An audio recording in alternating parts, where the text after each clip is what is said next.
এখন আমরা এরকম গোলাকার আকৃতিতে দুইটি হরফ শিখতে পারবো, সেই হরফগুলো আমরা আজকে শিখব। তো এই যে গোলাকার একটা আকৃতি, এই গোল মাথা দিয়ে দুই হরফ, ফা আর এটা হচ্ছে কি কফ।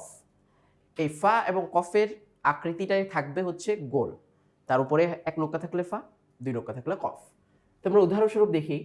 প্রথমত এই গোলাকার আকৃতি যদি আমরা ফাকে পুরোপুরি উল্লেখ করি তাহলে কি হবে, এই যে এইভাবে ফাটাকে গোল করে লিখে তারপরে এক নোক্তা দেওয়া হয়, তার মানে ফা।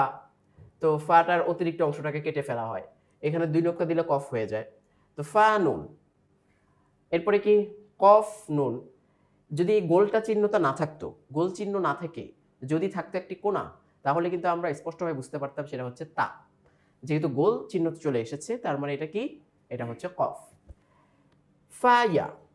তো ফাটা তো আমরা বুঝতে পেরেছি, যেখানে গোলাকার আকৃতিতে আছে বলেই, উপরে এক নোক্তা আছে বলেই ফা, আর নিচে ইয়ার আকৃতিটা দিয়ে দেওয়া হলো।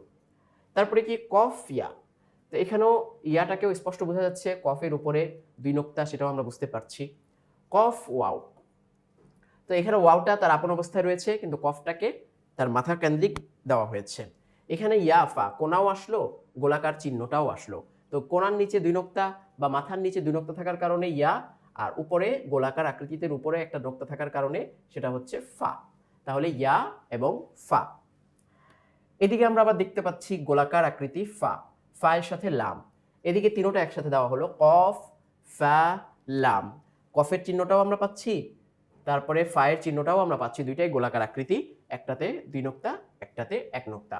এরপরে ফা ফা লাম, গোলাকার আকৃতি, দুইটাতেই আলাদা আলাদা করে একটা একটা করে দুইটা নোক্তা। এখানে যদি এই গোলাকার আকৃতি না থেকে একটি দাঁত বা কোণা থাকতো, তাহলে আমরা কি বলতাম, নুন। নুন নুন লাম। তো যেহেতু গোলাকার আকৃতি আছে, নোক্তা আছে, তাহলে ফা ফা লাম।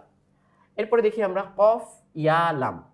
তো কফের মধ্যে গোলাকার আকৃতি, কোণার নিচে দুই নোক্তা, তার মানে ইয়া, এরপরে হচ্ছে লাম। এদিকে আমরা দেখতে পাচ্ছি গোলাকার আকৃতি, উপরে দুই নোক্তা কফ, দাঁত বা কোণা, নিচে এক নোক্তা, তার মানে বা, সাথে কি লাম। এখানে আমরা দেখতে পাচ্ছি ফা কফ লাম। এর আগের শব্দ আমরা পেয়ে আসছি এখানে কফ ফা লাম, তার মানে এটাকে চেঞ্জ করে দেওয়া হয়েছে। এখানে ফা আগে আনা হয়েছে, এখানে কফ আগে আনা হয়েছে, কিন্তু একই রকম। গোলাকার আকৃতি, উপরে এক নোক্তা হলে ফা, উপরে দুই নোক্তা হলে কফ। তো শেষ হরফগুলো বিশেষ করে লাম, নুন, ইয়া, এগুলো কিন্তু আর আপন আকৃতিতে ওয়াও রয়েছে, এগুলোর আর কোনো চেঞ্জ নেই।